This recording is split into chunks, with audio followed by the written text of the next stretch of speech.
Inulan ng batikos si Senator Bam Aquino dahil sa sinabi niyang dito dapat sa bansa litisin ang mga opisyal sa likod ng extrajudicial killings.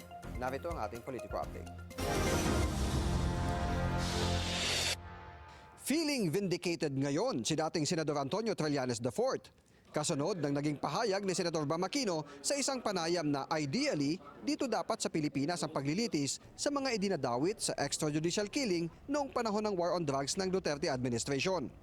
Sabi ni Trillanes, ngayon napatunayan na totoo ang kanyang sinabi noong kampanya para sa 2022 elections laban kay dating Vice President Leni Robredo na kapag nanalo sa pagkapangulo ay hindi niya isusuko sa International Criminal Court si nooy Pangulong Rodrigo Duterte. Sandamakmak ang pambaba sa kanya noon mula sa mga kakamping.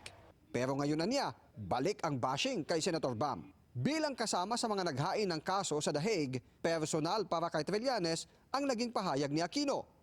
Punto pa niya, may mga nagbibida-bidahang may malasakit sa mga biktima ng EJK na wala namang nagawa noong kasagsagan ng walang awang pagpatay sa mga pinaghihinalaang drug pusher. Maliwanagan niya para sa kanya ang mga binitiwang salita noong 2022 campaign na siyang namumutawi muli ngayon. Ayaw namang silaban pa ni Senador Risa Hontiveros ang tila namumurong mainit na sitwasyon ngayon sa United Opposition. Si Senator Bam na lang daw ang bahalang sagutin at ipaliwanag ang kanyang naging pahayag. Pero para kay Hontiveros, pabor siya sa ongoing case ngayon ng ICC sa war on drugs. Sinusuportahan ko ang ICC at sinusuportahan ko yung mga prosesong idinadaos nila para sa mga mamamayan ng mundo kung ang mga mamamayang iyon ay hindi nakatatanggap ng sapat na tugon sa sarili nilang bayan. Sa kabila ng mga pahayag ni Trillanes, mananatili raw ang pagkonsidera ni Hontiveros sa kanya bilang kaalyado.